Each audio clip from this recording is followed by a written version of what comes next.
Broadcasting live, this is the Handicappers Report, brought to you by the Clubhouse Racebook, 711 Central Avenue, Albany, and CapitalOTBBet.com, the premier online wagering site in New York State. CapitalOTBBet.com. Sign up today.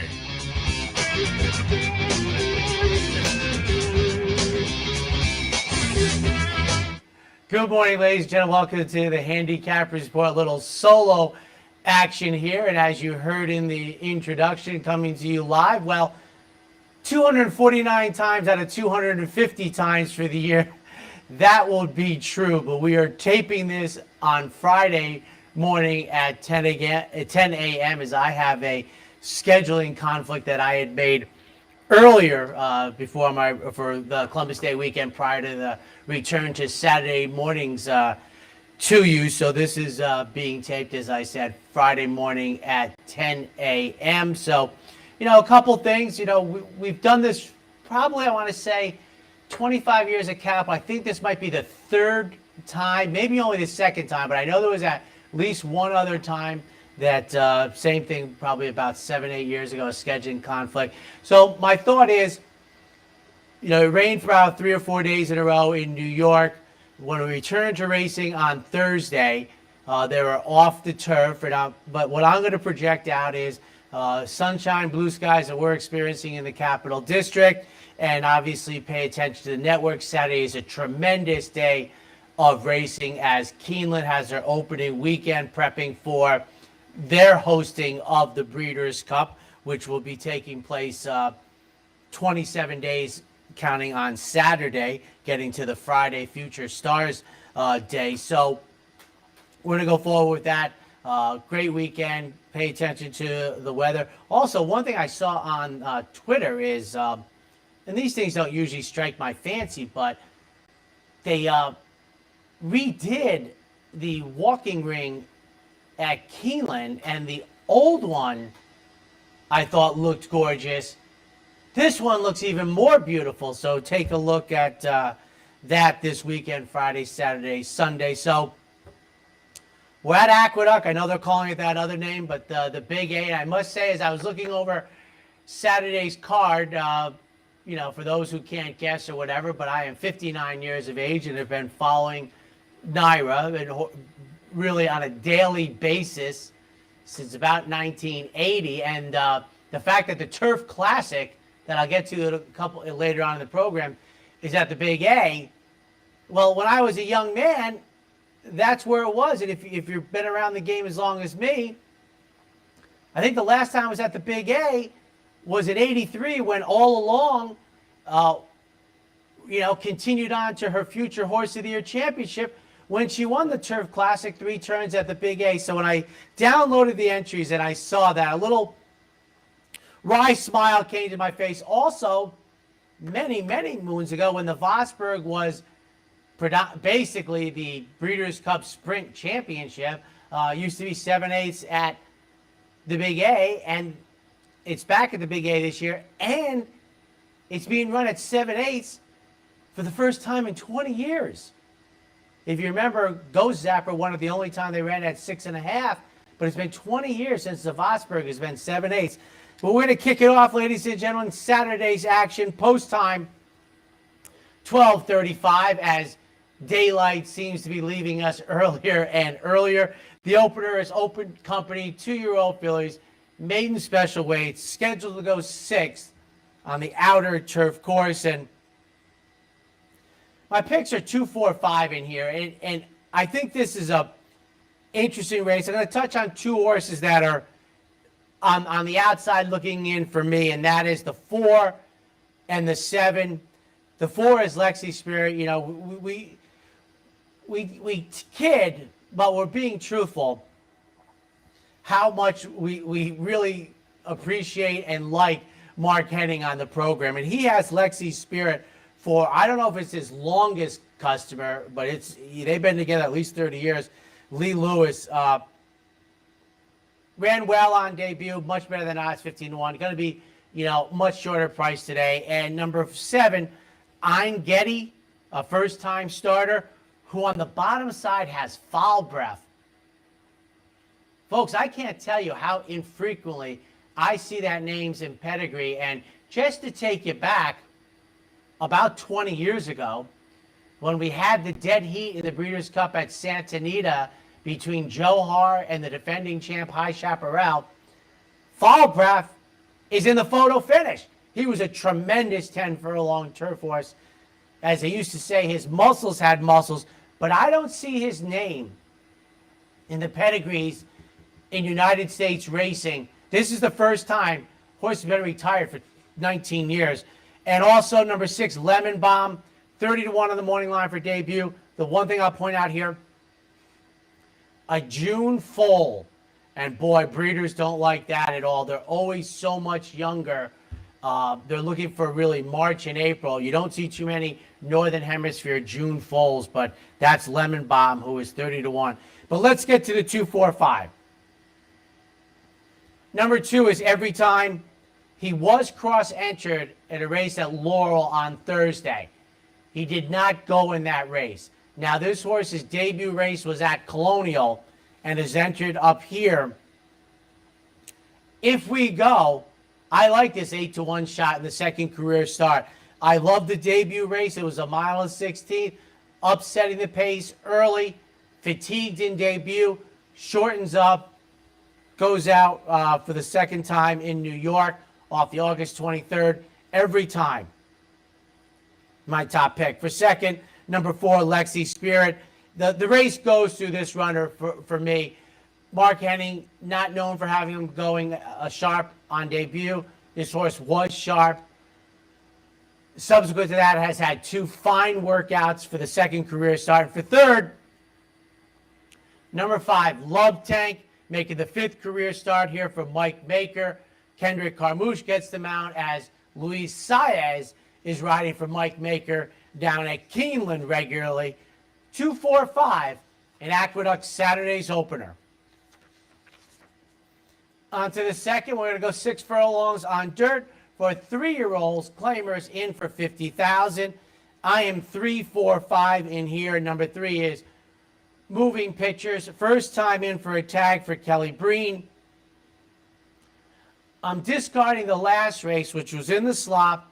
Yes, we were the 6-5 beaten favorite in there, but going back 2 races where we got a clear fast racetrack at 7-1, finished second, a strong pace race.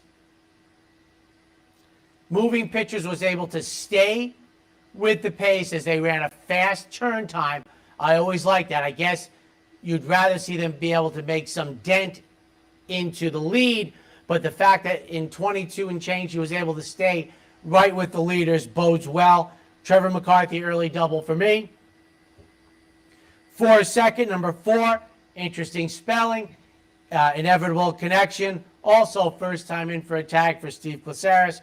And for third, 2-1 on the board, number 5, Dots Dollar. Michelle Nevin claimed this horse for $50,000.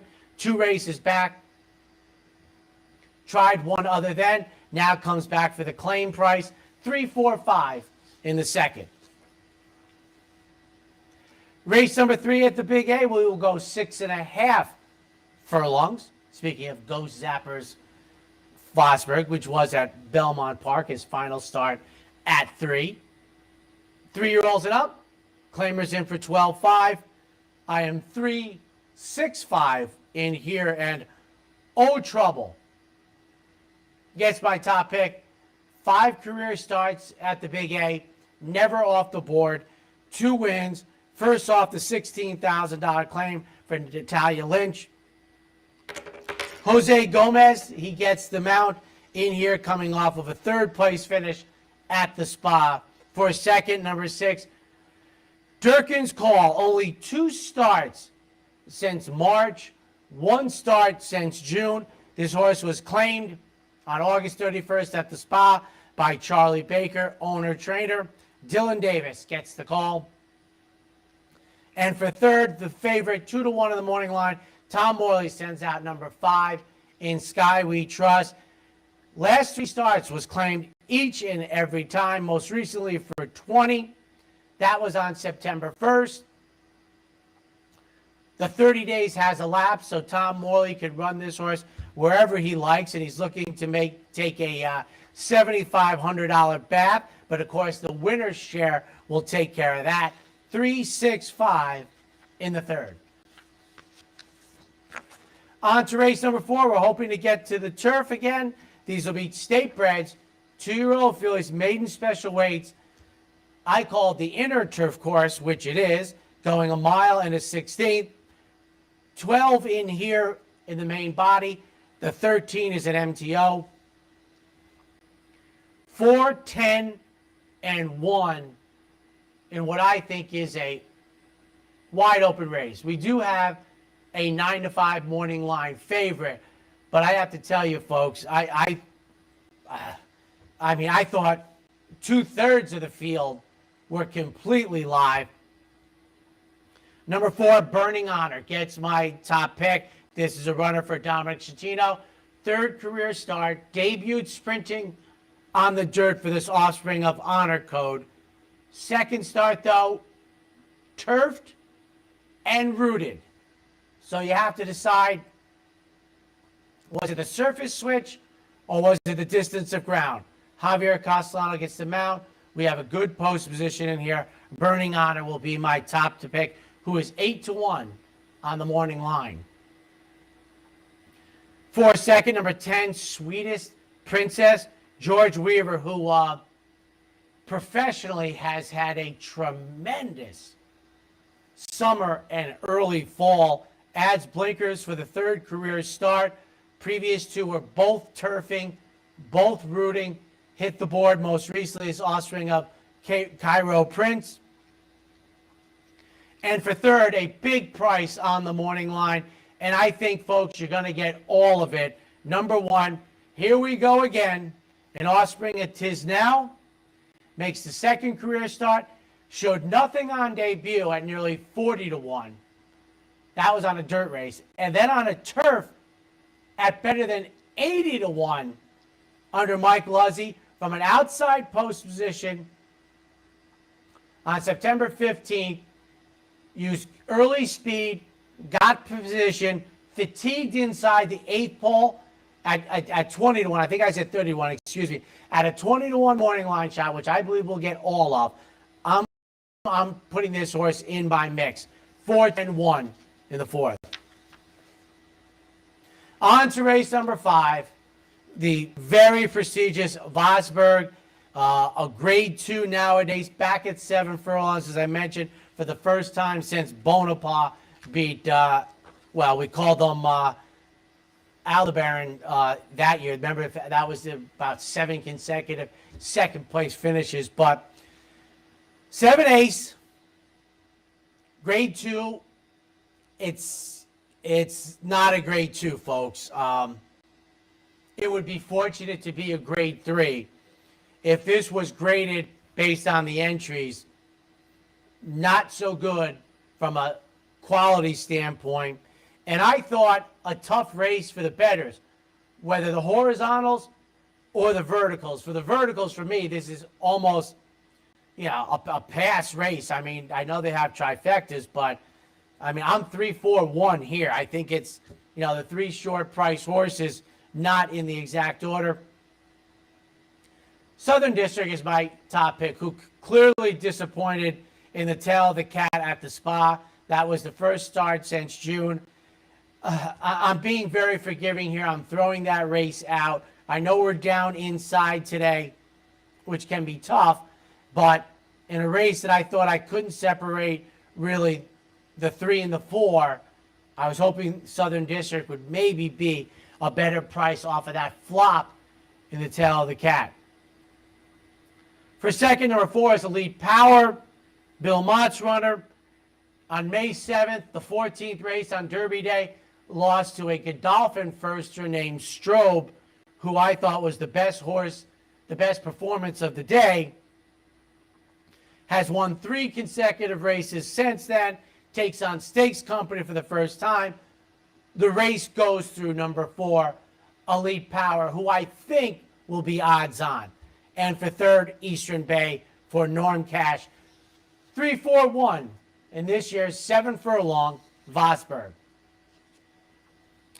And a race a couple years ago, I think 2018, changed, and the matron, which for a long time was 7 furlongs, grade 1 at Belmont, prepping for the Frizette. A couple years ago, they moved it to the turf, 6 furlongs, 2-year-old fillies, 3, 7, and 6. This is my bombs away race. This was a 30-1 shot. I thought this race was wide open. So the Offspring American Pharaoh, number 3, American Apple, taking on winners for the first time after breaking the maiden at Kentucky Downs in the 4th career start. But the race before that at Ellis, going a mile was sharp. Eric Consell has the mount. I have to think he'd be interested in being forwardly placed. He comes out of Kentucky Downs. I'm thinking the stamina is there in this sprint at a big price. American Apple, my huge upset pick in the matron. For second, number 7 goes out for Anthony Dutrow. Won on debut, then hit the board at double-digit odds in the Bolton Landing. And for third, number 6, Determined Jester, 3-7-6 in this year's renewal of the matron. Take a quick break. When we come back, second half of Saturday's action for the Big A. Doesn't get any better than this, Tom. They're all in line, ready for the start. And they're off. American Merrow comes into his final furlong. Breeders' Cup winner, a horse of a lifetime. This is unbelievable. It's one of the most sensational ever. Capital OTB is now streaming live on Roku. The RTN Racing channel on Roku lets you watch OTB TV live through your Roku device or your Amazon Fire Stick, rather than being limited to computers and mobile devices, which means you can now watch OTB live wherever you are. Simply open Roku, scroll to find the RTN channel, then click on OTB TV. OTB TV on Roku. Try it now. What if there was a way to become a better horse player? To have a better knowledge of the game? To be more successful?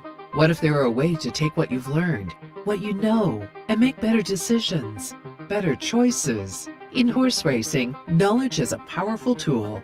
Race results and replays, past performances and live streaming, wagering from all your digital devices.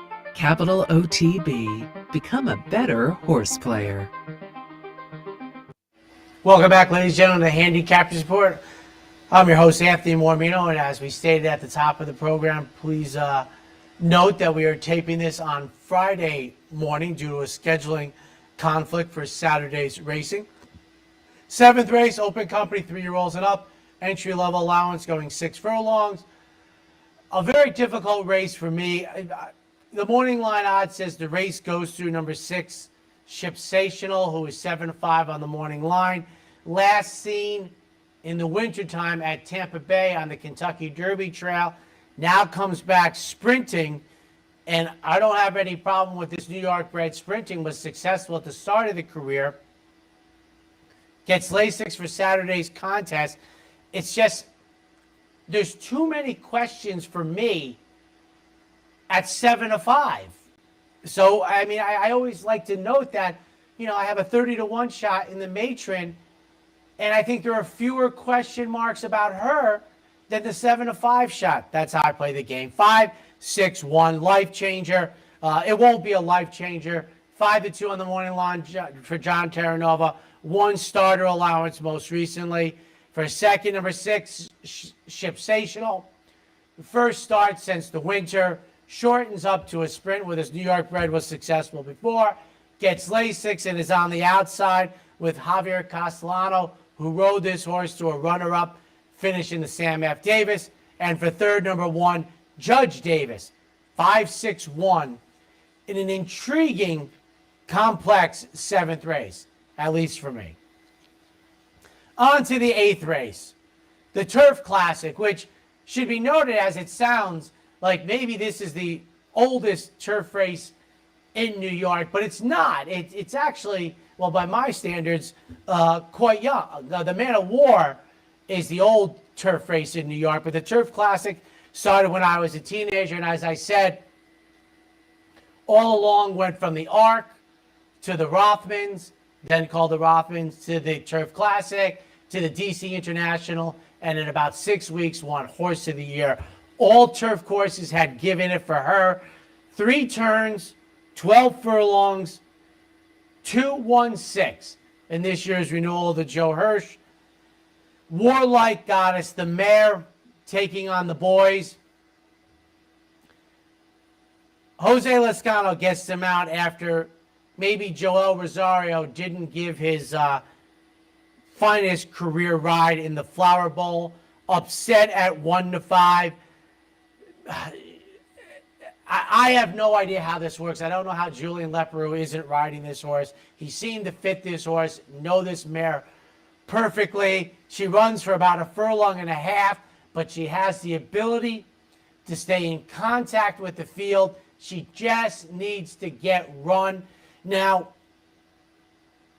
on paper, this is probably the toughest field she's ever faced outside of the Breeders' Cup Filly Mare Turf, where she ran great, but I think she can handle them, and she is my top pick, and she is the 7-5 favorite, which shows you how tough she is in here. And, you don't see very many domestic fillies taking on boys when they get older as a chalk, but I think she adds to her resume on Saturday. For second, number 1, Bye Bye Melvin.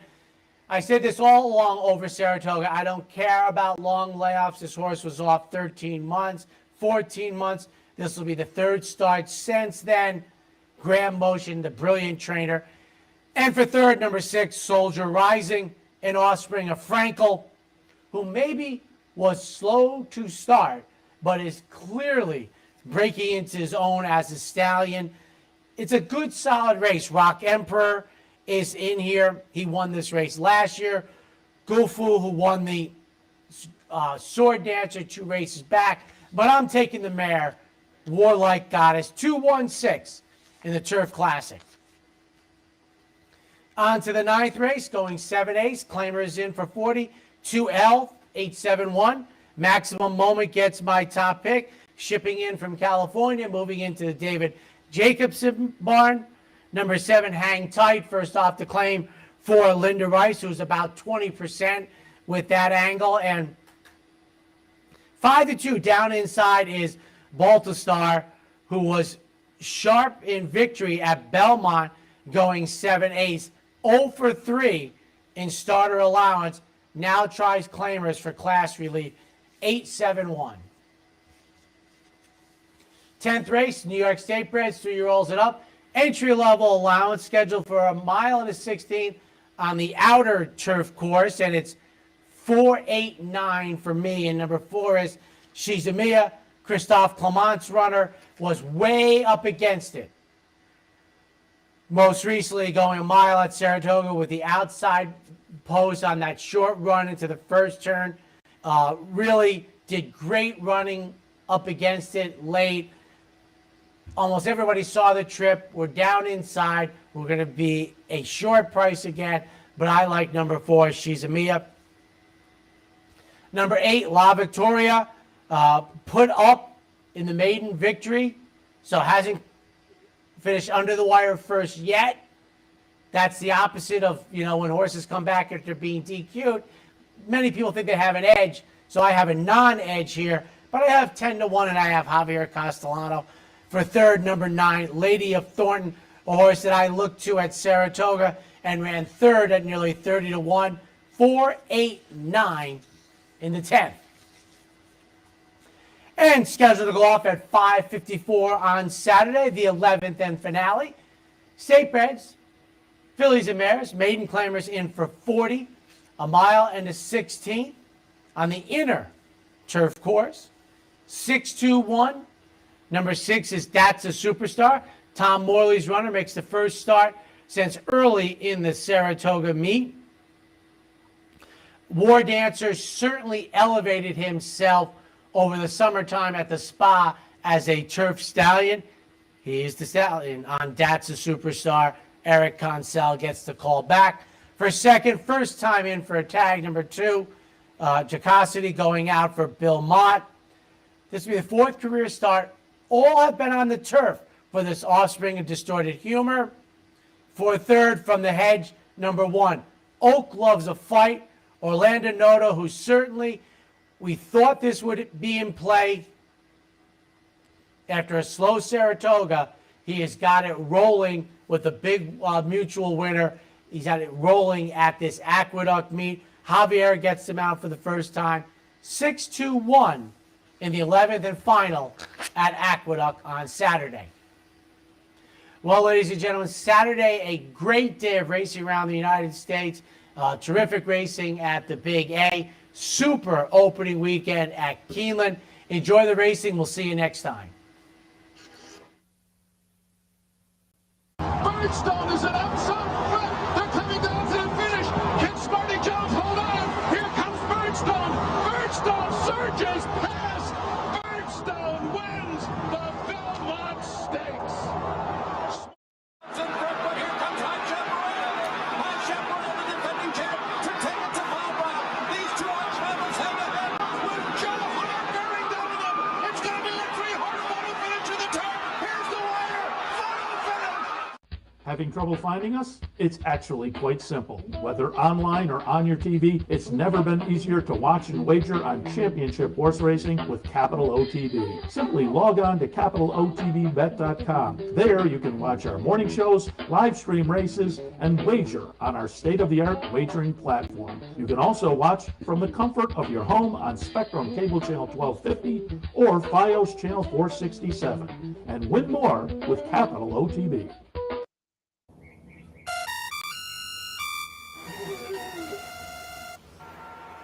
Come on.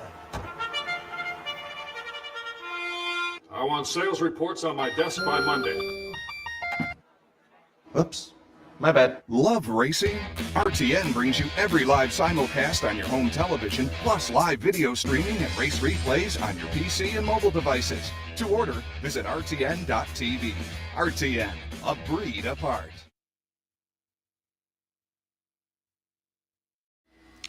Welcome back to the Handicappers Report. Seth Merrow live in the studio. Anthony Mormino had a prior commitment, I think a little perhaps vacation time with the family. So he came in and taped his yesterday, but I am in here live on this Saturday morning. And I will be looking at some Keeneland, and I pulled up the wrong PPs. I have my right here. I have my Belmont PPs in front of me.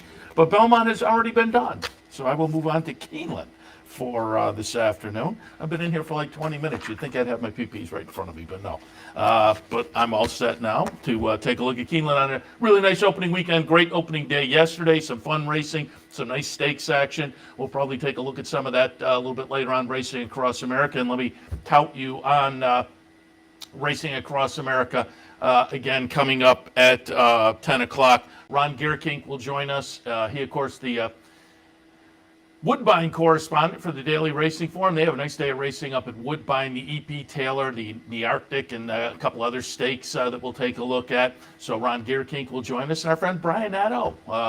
There was some news out of Gulfstream. They upped the purses for the championship meet, and also we're happy to have Gulfstream as a sponsor of some of the programming and events here during their Royal Palm meet. So I wanted to bring Brian in to talk a little Gulfstream and what's going on down there, and that purse increase for the upcoming meet. And also Brian takes a look at Keeneland for us on the one sheet. So I thought we'd look at some of the Keeneland stakes with Brian as well. So that's all coming up a little bit later, 10 o'clock on Racing Across America on this Sunday morning. Let me also update you with the weekend events that are coming up because today and tomorrow at the Racebook, we have a little fun.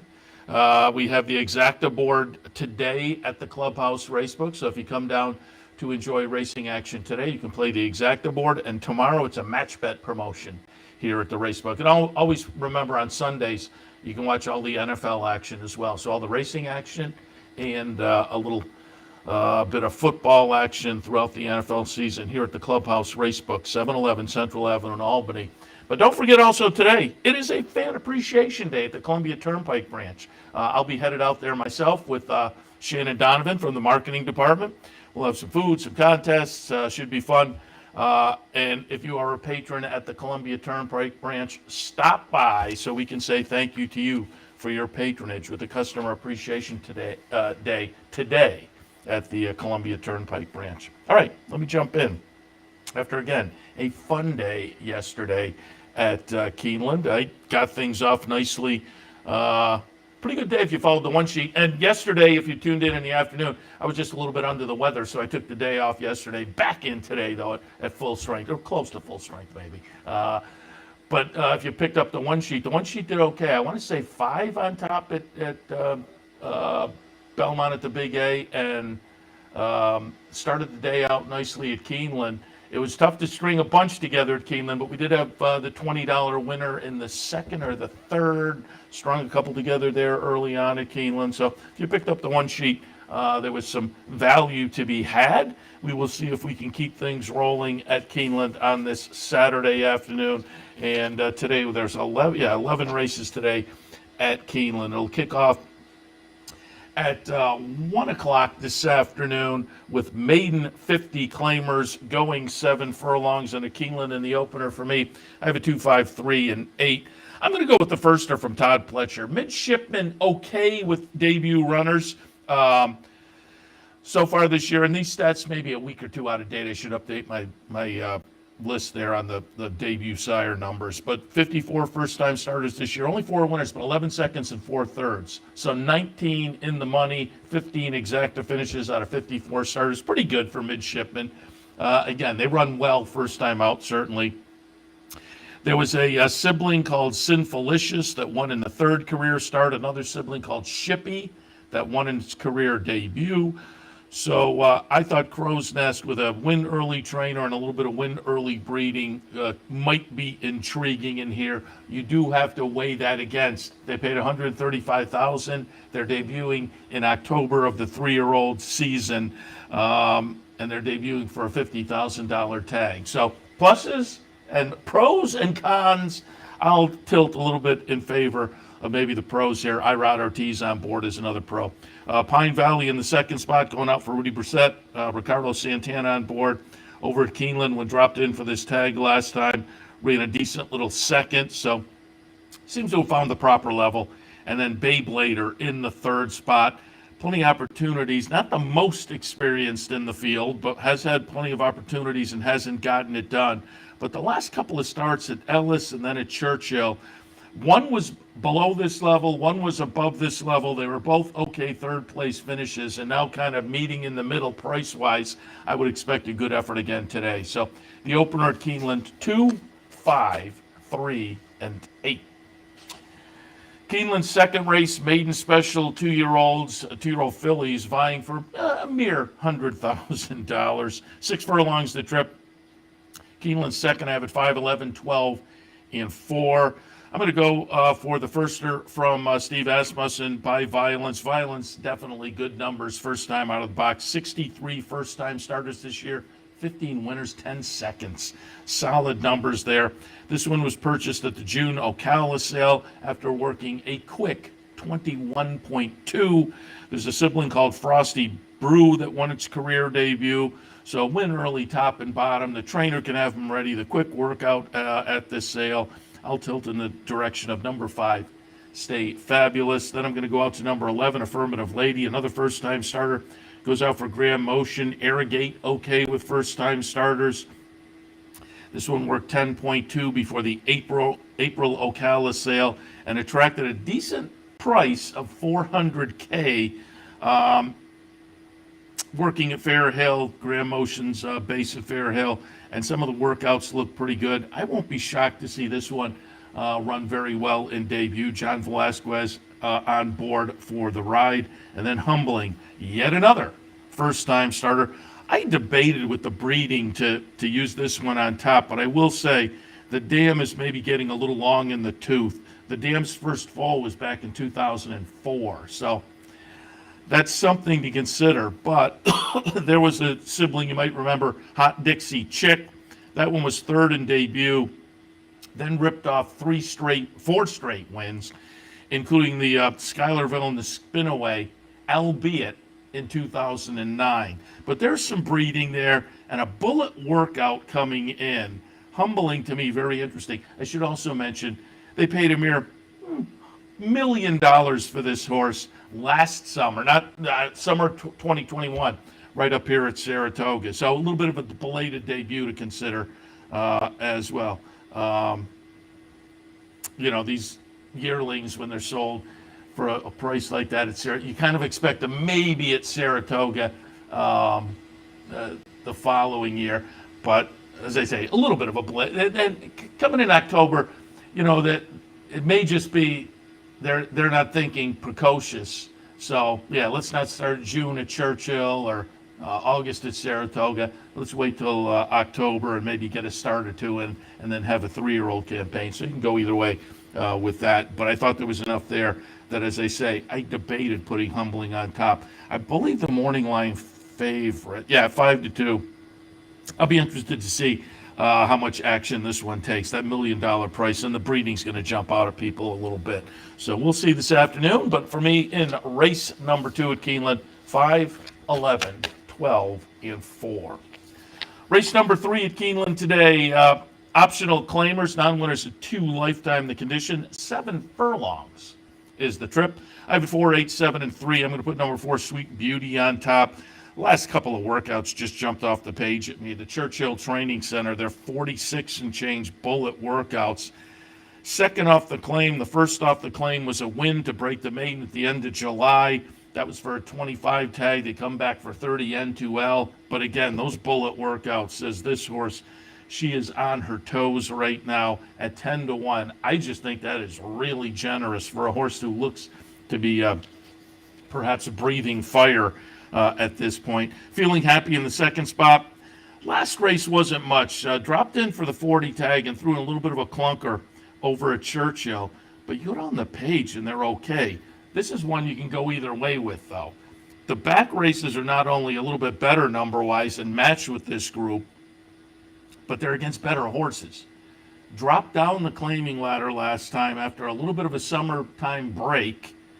Threw in the clunker, and now they drop again. So it's one where, their back numbers are pretty good against better, and they're dropping.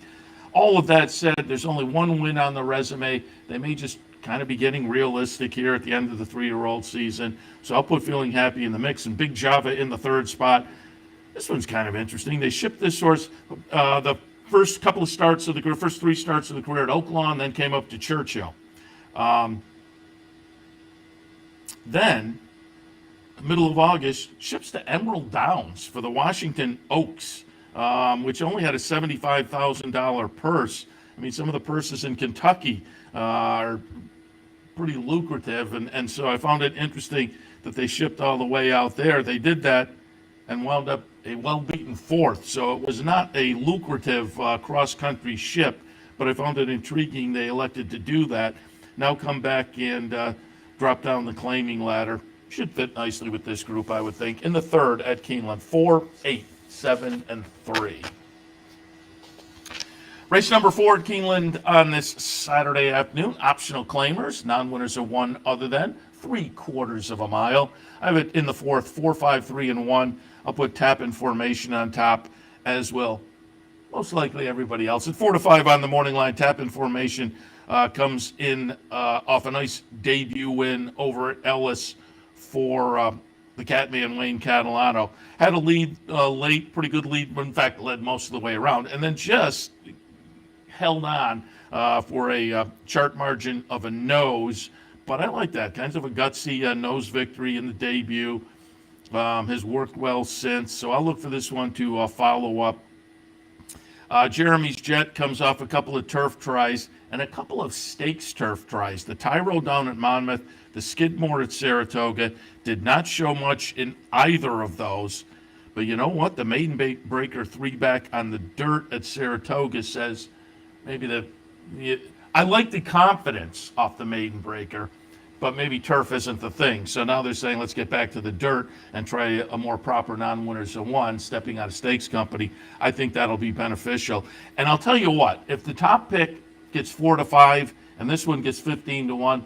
I think those two are way too far apart. Jeremy's Jet becomes far more intriguing. Hurricane J in the third spot, like the top pick, won the career debut, did it with a gutsy performance, and should be a competitor off of that in the second career start.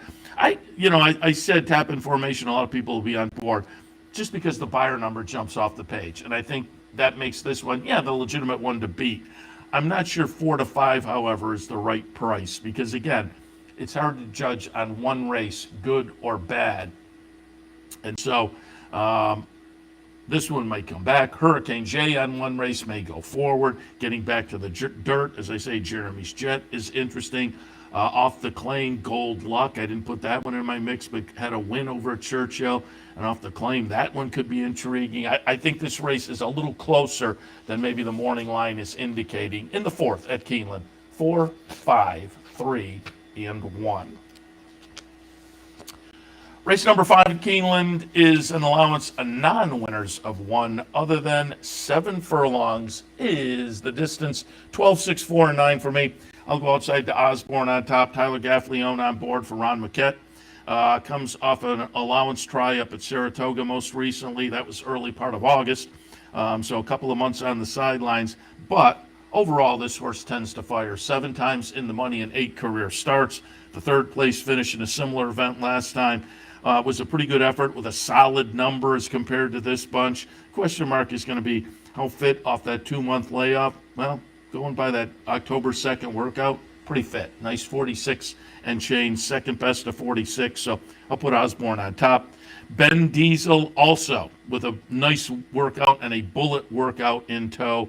This one clearly had the connections, having some ambitions, having broken the maiden in the career debut in October, and then went into 6 straight stakes races, and stakes races facing pretty good company. The Pat Day Mile finished behind Jack Christopher, the Arkansas Derby behind Cyberknife, the Rebel behind Un Ojo, Dash Attack was behind that one a little bit earlier in a stakes race.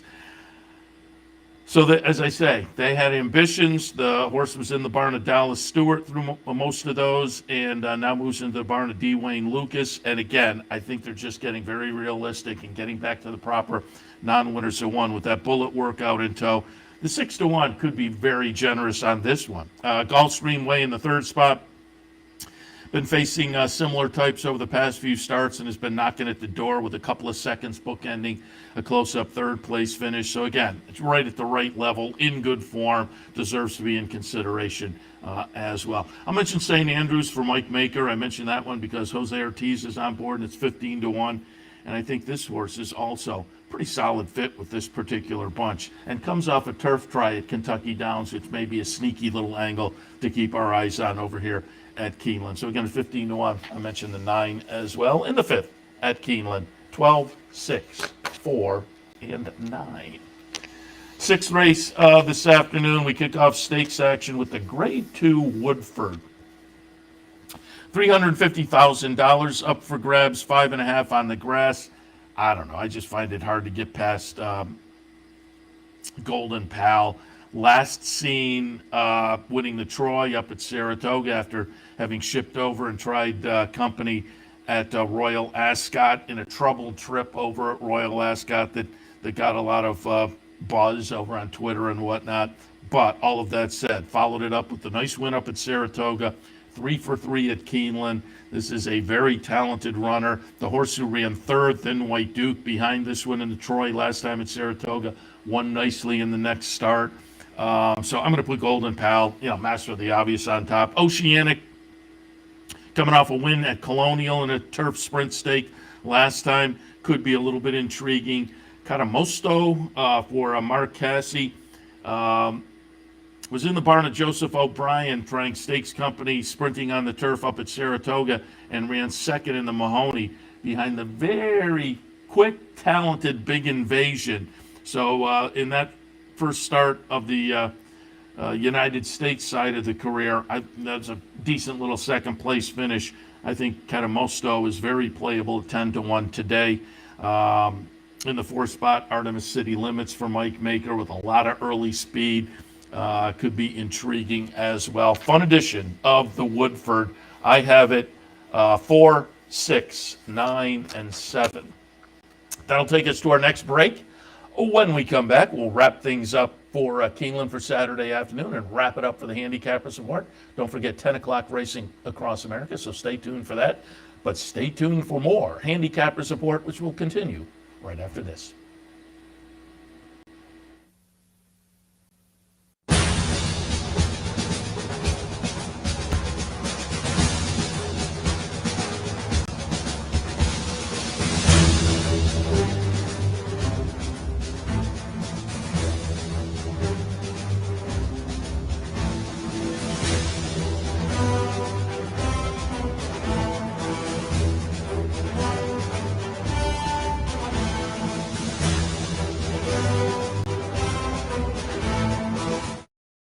The Clubhouse Racebook is the Capital Region's new home for racing and sports. 25,000 square feet of Vegas-style action with live wagering on the best horse racing from around the world. 260 flat-screen televisions and state-of-the-art wagering terminals. So don't miss out. The fun is only minutes away at 711 Central Avenue, Albany, just off exit 5 of I-90. And don't forget, if you can't make it to the Clubhouse, you can always wager online 24/7 at capitalotv.com.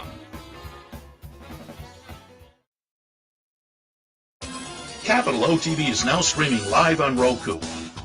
The RTN Racing channel on Roku lets you watch OTB TV live through your Roku device or your Amazon Fire Stick, rather than being limited to computers and mobile devices, which means you can now watch OTB live wherever you are.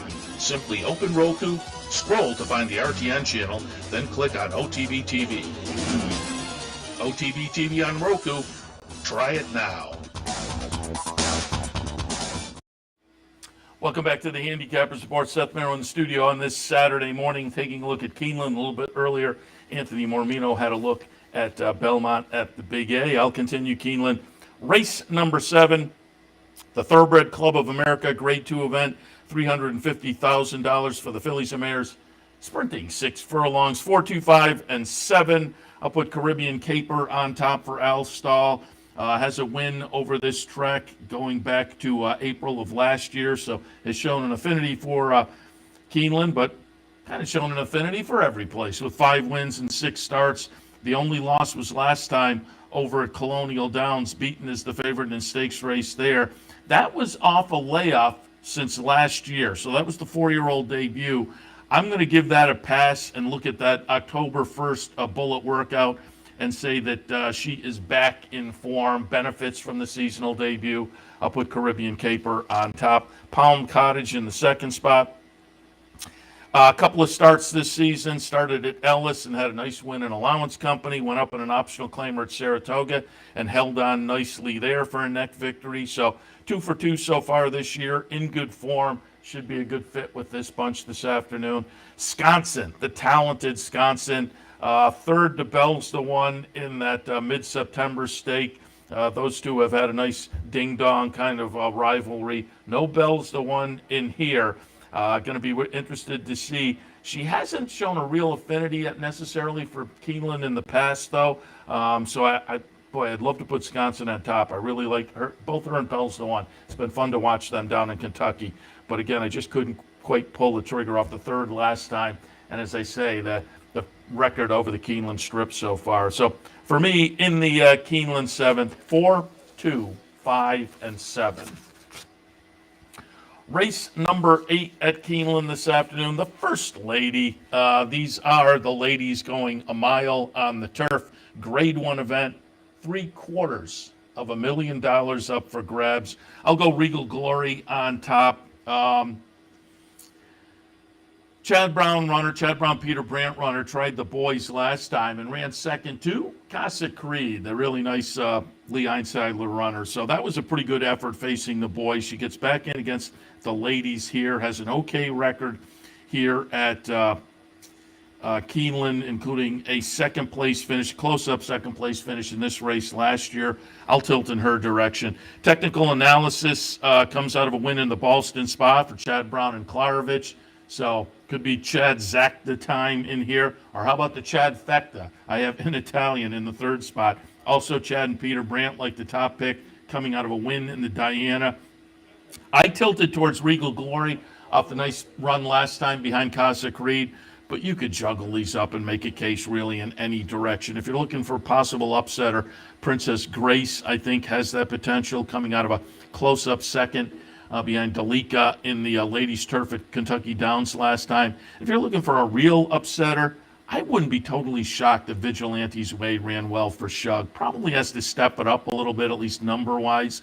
I don't think that it's totally out of the question that you could get a good performance from that one. Again, if you're relying on the numbers, probably has to move forward a little bit, but I could make a case there.